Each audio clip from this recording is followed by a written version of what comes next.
talk, raw faith, stay unfiltered.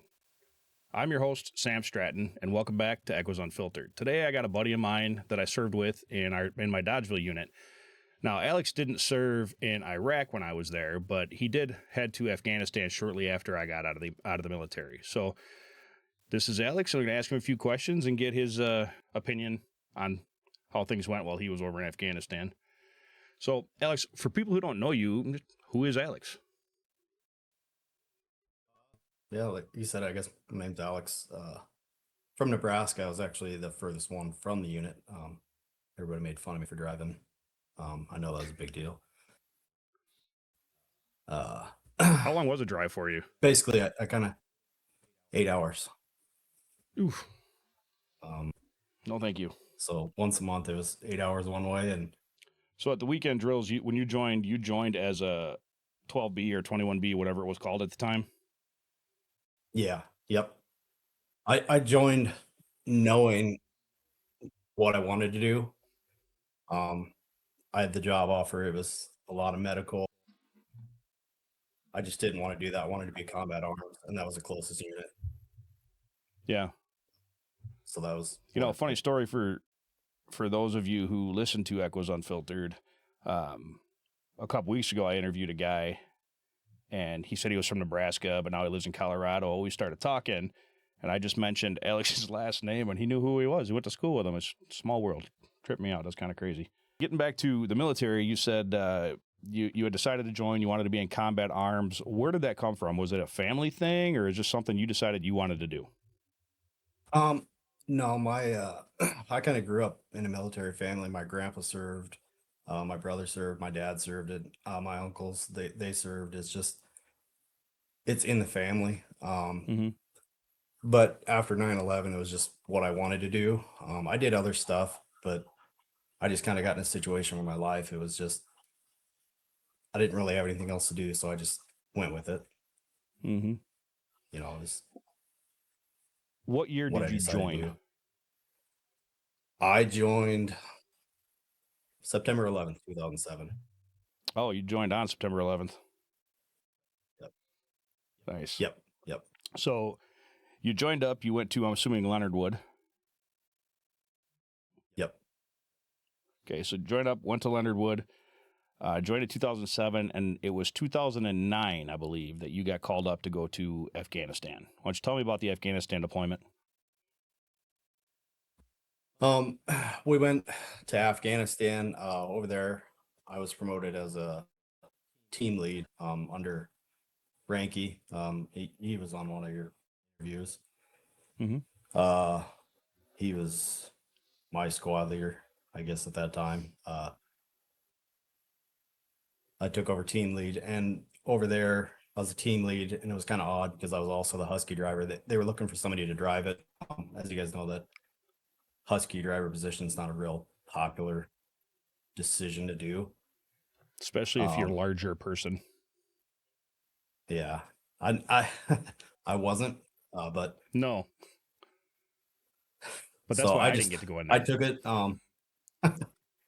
Yeah, I don't know. I kind of didn't really want to be in the back. I just wanted to make sure everybody was okay, and I felt that was a good spot to do that. Yeah, for sure. It's a little different. We ran GPRs. Why don't you explain to our listeners what GPRs are? A GPR is your ground penetrating radar. Where in Iraq it was just metal detection. These are actually taking images of the ground, and you're looking for anomalies. Like we could detect wooden boxes that weren't supposed to be there, or just something that's out of the normal. So they could bury whatever they wanted, and we'd find it. Now, when you deployed to Afghanistan, where exactly were you based? We started at Kandahar for about half of our tour. We kind of ran all over that area. We covered a lot. And it was pretty boring.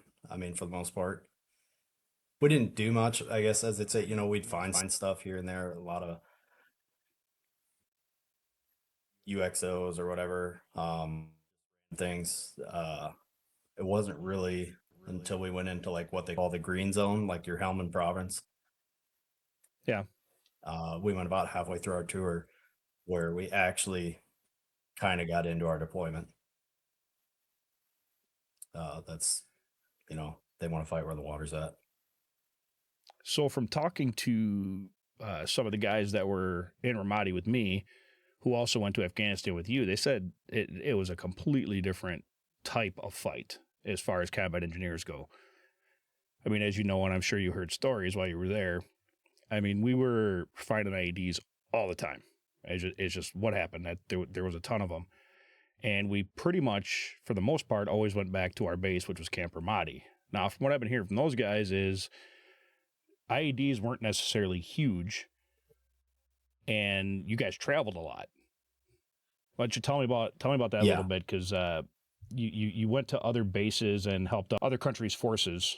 We traveled a lot of different bases. Like you said, we'd stay with the Canadians a lot, and we'd kind of help out with their missions. Those guys were always kind of fun to hang out with.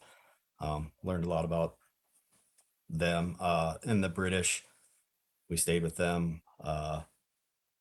When we moved up into the Helmand province, that was primarily who we worked with, was the Brits. Because I think at that point the Canadians had pretty well packed up and moved out.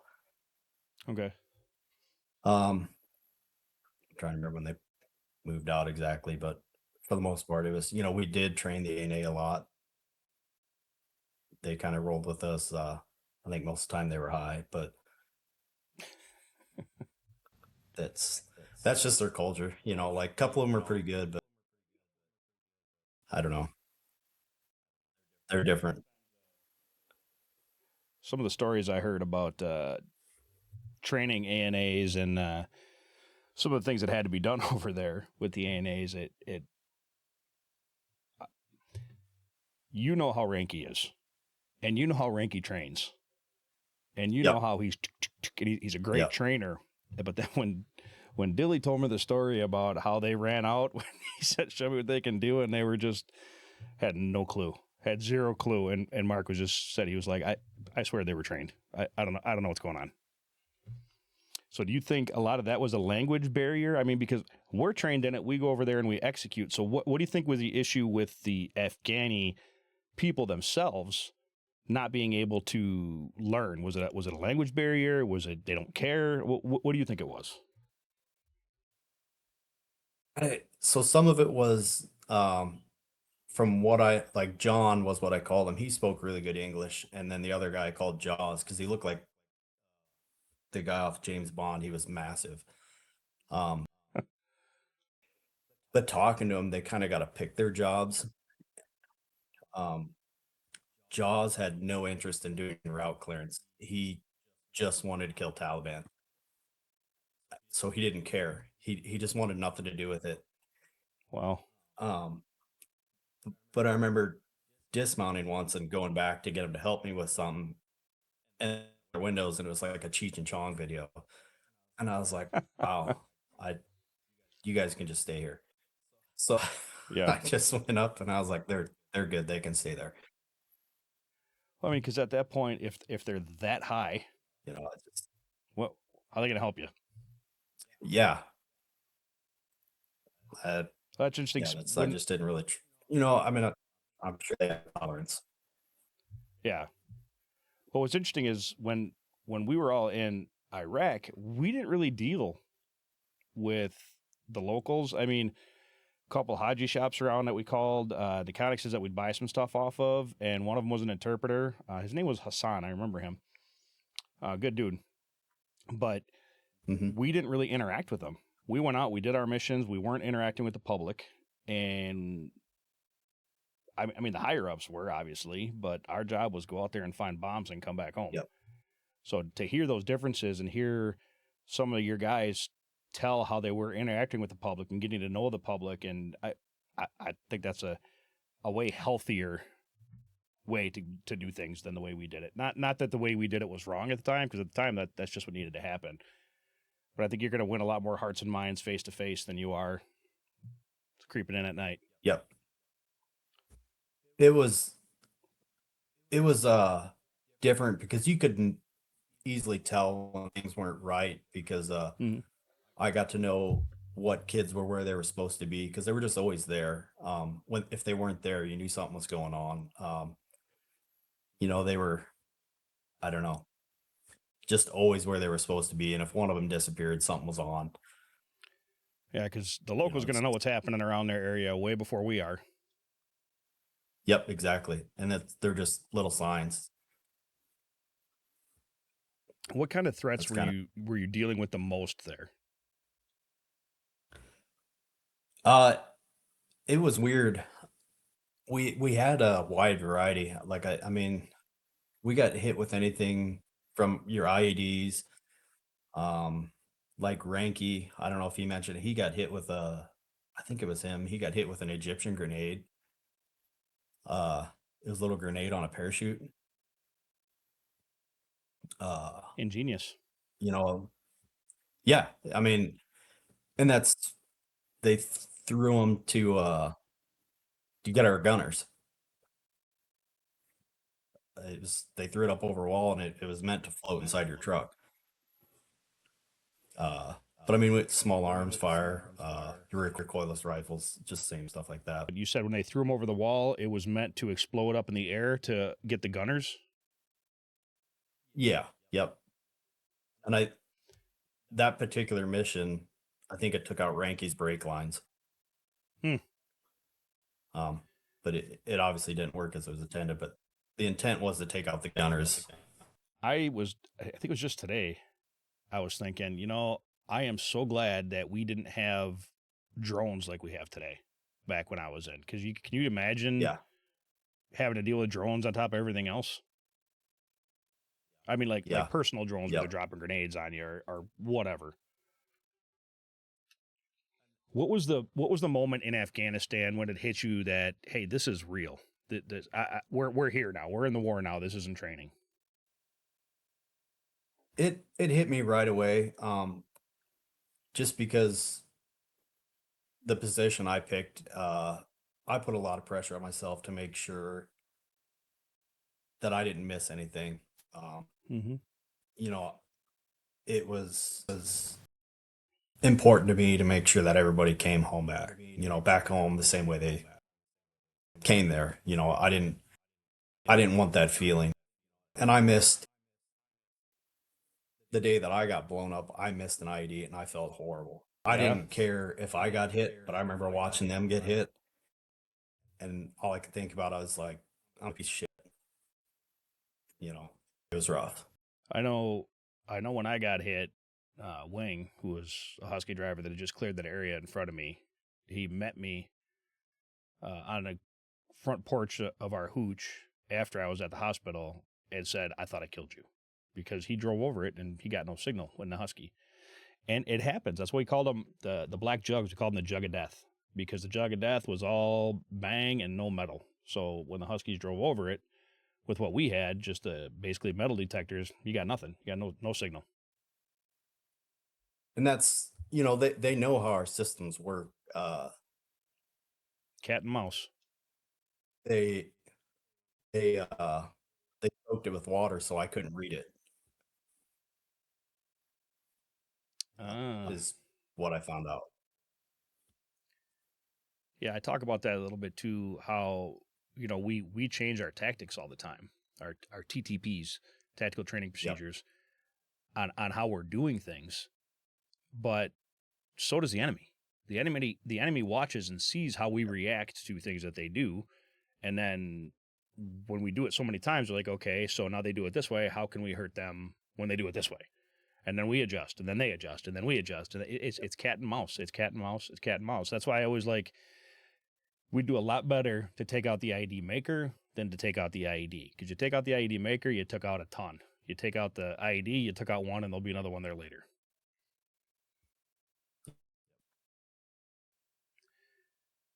Yeah, so I obviously for some of these videos and stuff, I've been going back and watching some old footage that I recorded when I was in Ramadi and around the area. And I tell you what, I thought I'd have the great idea the other night to record myself while I watch the video. And I thought I'd have, have a side by side so, people can see my reactions to a video I took. I could do about 5 minutes and I was done. I was right back in Iraq. I was sitting right back in that RG. I haven't felt that way in a long time. And I say that to say this. We've talked about your service. We've talked about some of the things that you've come across when you were in Afghanistan. And today being the day where we just found out that a brother I was deployed in Ramadi with took his own life last night. So just kind of talking to Alex and wanting to know how we heal. We saved a lot of lives with the equipment we had and the things that we did in Iraq and Afghanistan. And tactics changed, and we learned how to survive. And we did. But now we come home, and we have way too many of those soldiers taking their own lives. Just because of the traumas they went through when they were there. Not just because, but partially because, I would imagine. That's why these conversations are important. And that's what's going to bring me to my next part. I'm talking to Alex about, okay, so you were there for, how many months? I think we were one of the last rotations to do like a full 12 months or 15 months, whatever it was. I mean, it felt forever. Mm-hmm. It does. So, you spent that 12 months there with, people trying to kill you all the time, which is going to affect you and rewire you in your life. So what was it like when you got home? What was different? What did you notice? Basically when I came home, everybody, they didn't really expect me to change. I kind of came home about 2 weeks after I started working right away, and I kind of wanted time to decompress at that time, so I just went right back to work. But I was just so wound up tight. The people at work didn't really know what to think of me. Yeah. The managers and stuff, they thought they were kind of hard asses. But they'd, kind of harp on me about something, and then I'd come right back at them.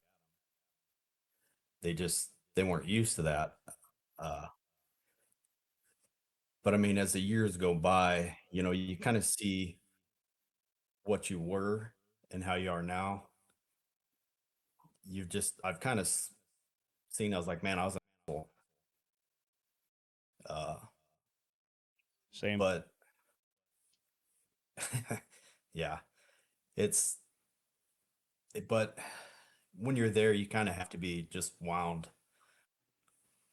Yeah. And I talk about that over and over in my videos is survival mode. And survival mode is one of the healthiest things you can have when you're in country. But when you stay in that mode, when you're back home, is when it starts jacking you up. Yeah. Yeah. And basically, I just kind of found ways be that if I go hunting or fishing, just time to myself, and everybody's like, well, why do you like spending time to yourself? And that's my decompression. It's not that I'm being rude or I don't like people. It's just, that's my way to decompress. Yeah. And I believe that's the way a lot of soldiers do it. One of my favorite times is sitting in a tree stand, just by myself, quiet. Yeah. Watching the world around me and not worrying about anything. We all need that. We all need that something to decompress, whether it's hunting, fishing, hiking, working out, whatever it is. We all need that something. And so Alex found his something. And how does that work out for you now that you've put a name and put your finger on what was going on with you when you got home? How is the outdoors helping you out now? It's good. I enjoy it, and like I said, it's my boys, they're getting older and they're enjoying it, and they love to go with me, and that's perfect. That's great. And I don't even care that they go. It's they can be with me, and it's just where I'm at. You know, it doesn't. Mm-hmm. I really don't care. It's just where I'm at. You know, it's just we don't have noise. We don't have everybody chattering. It's just quiet. It's peaceful. You know, Mm-hmm. uh, Somebody said about that. we like to upland hunt. You know, get a dog. So watching the and you know, I don't really care if the dog gets anything. It's just the dog working. Uh, Yeah. that's just what we do. Y- Yep. Well, how do you feel the deployment changed you as a person? Um, I know, like as far as side goes, I'm a lot more disconnected with the family. You know, we're not. I'm not as happy-go-lucky person. You know, I view things a lot differently. Um, some people they got fired up about things that I'm just like, it doesn't matter. Their view on life is a lot different than mine, and I'm like, what? Why are you worried about that? Like, I'm like, it's nothing to worry about. You know, it'll be fine. But you know, us coming from where we were to where we are now, I'm like, it's they stress about the little things, and it's to me, it's not that big a deal. I don't know how to get that perception across to people. Yeah, I remember when I first got back, uh, going into Walmart and seeing like multiple people mad that they had to wait in line. And I just remember sitting there thinking, the last year I wish this would have been my biggest problem. Yeah, Not that they're not justifiably upset that it's taken long, whatever, but it just totally changes your mindset on what a problem is and what an yep, inconvenience is, yep. for sure. What do you wish civilians understood better about route clearance and the jobs that we do? War is not always killing, murdering. You know, it's that's not what it is. A lot of our time, yeah, it was pretty boring. Yeah, we did do some stuff, but a lot of it we interacted with civilians. Yeah. Um, some of it I wish I didn't interact with the civilians. Stuff I didn't really want to see, you know, but that's just the way it is. I Yeah. know when Afghanistan fell, yeah, I was super upset. We spent our time there. I actually, you know, volunteered to go back. You know, I was trying to get on those groups to go back and help. Uh, Were I you didn't weren't care. married at the time, right? Yeah, I was. I didn't tell her. Oh, you were married. Yep, I was still married at that time. I just, I was angry. Yeah, justifiably so. I know when some stuff went down in Iraq and Afghanistan, you just got to sit back and think all the people we lost, all the trouble that people are going through now, veterans, all the suicides that are happening. For Yep, what? What did we yep, accomplish? And that honestly, that's a lot of times that's the way I feel. I'd like to think we did some good, yep. but was it worth it? Yeah. Was it worth the lives lost? Well, getting back to home side, what are you doing now? What do you do for work? What do you do for day to day? Um, I came back home. Like I said, I started out 2 weeks after I got home. I started out as just as a welder. And I've worked my way up through the company, and I actually am a production manager. Half the irrigation side is mine. I manage all of it. How you like that? It keeps me busy. Is it less stressful? No. Uh, Different kind of stress? yeah, yeah. It's a different kind of firefighting, I guess. Yeah, Uh, yeah, absolutely. just smaller fires from different areas. Would you have any messages for soldiers out there who are struggling after they got home? It gets better.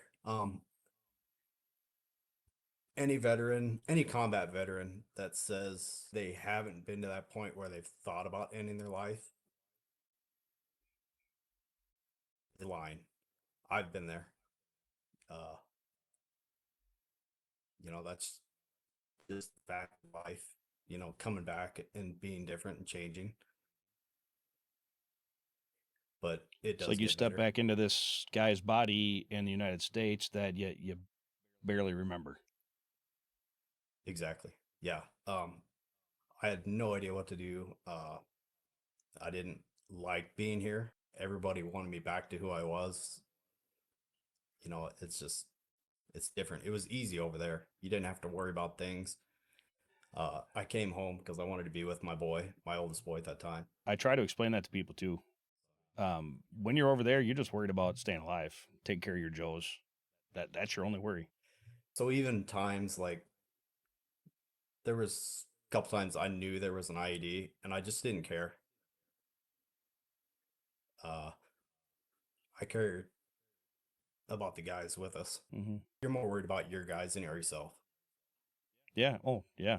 How are you handling any post-traumatic type stress since you've been home? Is it family? Is it faith? Is it both? Is it you? I use combination of things. Religion has actually picked up in my life quite a bit lately, Amen. and the outdoor that helps a lot. I don't find triggers near as much as I used to. When I'm saying it gets better, I really Mm-hmm. don't know how to explain it. It does You get just better. can't give up and be like, this is all there is. Because that's not. You have something to live for. Absolutely. Hence, Echoes Unfiltered. I went through all of that emotion. I mean, since I got back, I've been going through it. But I really, what basically started when I started writing the book, Echoes from the Sandbox. It really just brought out a lot of stuff that I didn't remember I had. I didn't even know I had. I didn't know I had those feelings still in me. I sat here at this keyboard, weeping, just weeping, and part of it I didn't even know why. I had no idea. Yeah. But I think that was the point where I was just like, okay, God, what do you got for me? Where are we headed here? Just brought me to the spot I am now. I mean, doing this, I think a lot of my healing is talking to guys like you and just sitting here having these conversations, realizing that we're all going through the same things. We're not alone. And that's the point we need to get across. Reach out. If you're a veteran and you're thinking about suicide, dial 988. I mean, get a hold of the Veteran Crisis Line immediately. Don't wait. If you have a friend that you're worried about who's a veteran, or even if they're not a veteran, you have a friend that you're worried about, turn off this stupid podcast and call them. Don't text them, call them. Say, hey, what's up? How you doing? What's going on? Life is too short and too precious just to end it. You survived war, but you can't survive Tuesday morning. Yeah. I don't know, I'm kind of in a funk today. And usually I'm not when I'm doing these podcasts, and I'm trying to keep my happy face on. But you know, the soldier who killed himself last night, I was in Ramadi with him. He and I weren't like good buddies that hung out all the time or talked all the time, but he was still my brother. I spent a year living next door to him. And that's, you hear about him, and there's been guys that I've met and worked with. I didn't know them all personally, and I'm like, why? There's literally hundreds of us that you've met. You could have called any of us.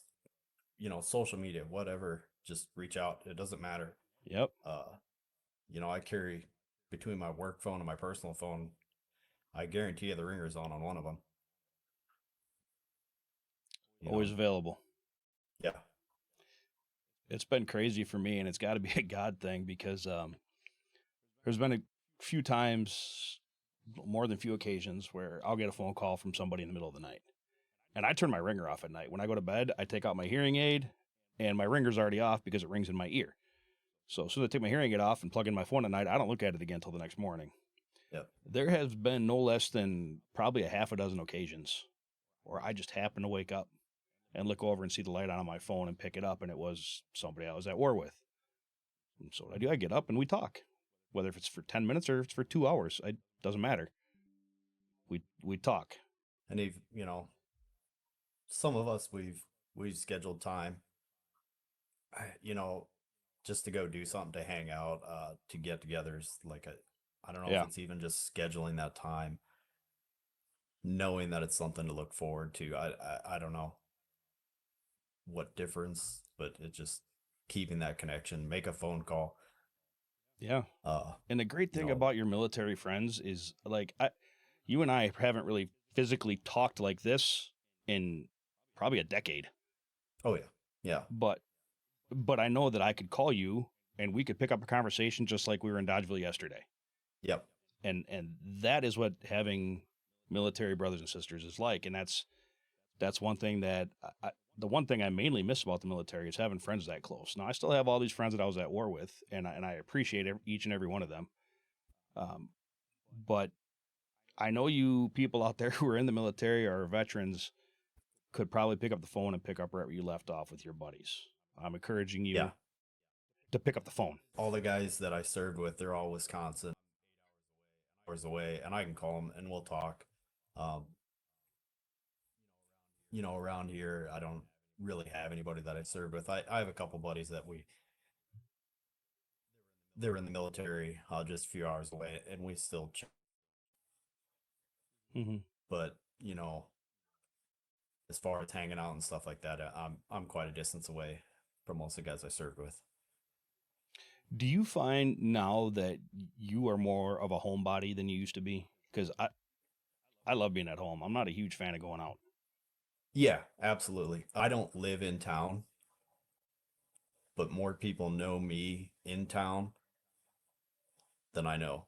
And it's weird because they're like, "Well, why don't you ever come to town?" I was like, I don't like to.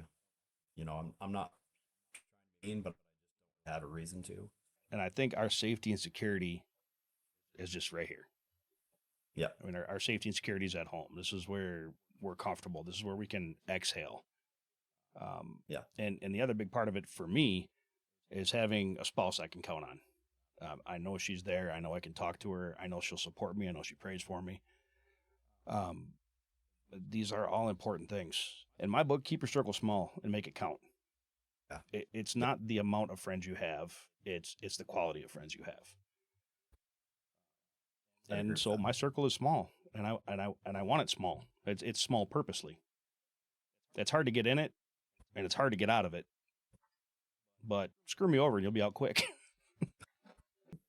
My kids, as they get older, I don't know if you found Hmm. that my kids are starting to ask more and more. What was interesting is after my book came out, a couple of my kids read it already, and I Yeah, kind of started writing that because I wanted them to know about my life. I wanted them to know about the war. I wanted to something I wanted to do. So yeah. So as far as them starting to understand who you are and what you went through, yeah, I get it. some of it kind of bothers me because they're like, "Oh, well, the war's like this," and I'm like, "Well, who told you that?" And they're like, "Well, our teachers." I was like, "No, it's not. It's just." I was like, "That might be what the book said. It's not all Rambo or whatever." But you know, Yeah, especially with Mav, my youngest one, he's really interested in it lately. And it's weird trying to keep it 7-year-old level. yeah. And I had that conversation with Dillian Bell. It was, in my opinion, if my kids want to join the military, I'll be proud of them. If they do, I will be super proud of them. Yep, If none of them join, I'll be completely okay with that. yep. So when I got out, so I've had several knee surgeries and then that operation on my brain, and that was kind of the determining factor of why I got out Hmm. with how the military's changed. I'll support my boys if they want to go in, but if they don't, I'm completely fine with it. I'm the Hmm. same mindset. It's not how it was when I started. When I was a wee little private, you guys burned me up, and I was like, "Oh, that's just the way it is." I remember when you first got to the unit. Yeah, You were a and good troop, though. yeah, I didn't care. I was like, "That's just the way it is." And then when Hmm. I was getting to the end of it, the privates were not the same. They were soft, and they couldn't take it. And Hmm. like, I don't think I want this. No, can't be soft in war. No. You just can't do it. You won't be successful. And I'm not saying that's all of them. We had a lot of good troops, Hmm. but it's just not how it was when I started. I went through basic in 94. How different you think it is for me? Yeah. It's a lot different from my basic. Yeah. But the funny thing is, when I went through basic, the old timers then were saying the exact same thing. Oh, you got a lot easier than I had it. And the kids that now, they're going to say the same thing about the next generation. Oh, I'm sure. Yeah. Hopefully they're not actually getting softer with each generation. Yeah, it's the uphill both ways thing. Mm-hmm. All right, Alex, thank you for coming on Echoes Unfiltered today. I really appreciate you taking the time out of your day to come on here and, give us some of your opinions on stuff and tell us a little bit about you and what you went through. So thanks for coming on the show. Thank you. All right, Echo Nation, that's a wrap with my buddy Sonnenfelt. Alex went from our Dodgeville unit to Afghanistan as a team leader and a Husky driver, running ground-penetrating radar and doing that long, intensive work where you're always searching for something that doesn't belong. He talked about working with the Canadians, the Brits, and the ANA, and how the fight shifted once they got to Helmand. But the part that really matters is the part that happens when you come home. That wound tight feeling, the short fuse, feeling disconnected, and how the outdoors, quiet, and faith can put a calm to it all and become tools to decompress. And if you're struggling today, please don't carry it alone. Call someone. Dial 988. Ask for help. And if you'd like to know more about my story, you can find my book, Echoes from the Sandbox, available on Amazon. Real talk, raw faith, stay unfiltered, and God bless.